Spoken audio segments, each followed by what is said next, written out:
धुंधले गांव की शाम, दूर के पहाड़ों और किनारे पर एक पुराने परित्यक्त घर के साथ, चारों ओर डरावनी पेड़, सिनेमाई डरावनी शैली, टॉर्च लेकर युवा लड़कों का एक समूह एक भूतिया घर की ओर जा रहा है।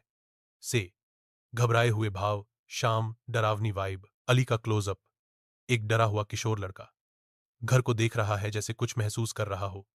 पीछे परछाई, डरावनी लाइटिंग, एक पुराने भूतिया घर के अंदर, टूटा हुआ फर्नीचर, गहरे साए, भयावह हरी चमक, गॉथिक डरावनी आंतरिक सज्जा, दीवार पर चमकती आंखों वाली एक गहरी परछाई दिखाई दे रही है।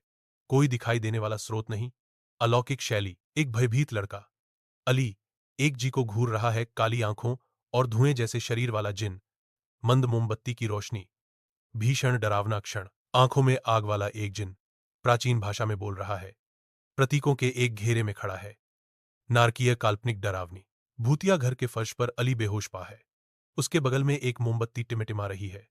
नाटकीय कोण, एक मिट्टी का दरवाहा जिससे अंदर से खून बह रहा है, परछाइयों से बाहर निकलते हुए काले हाथ, भयानक उत्कर्षपूर्ण क्लाइमैक्स दृश्य।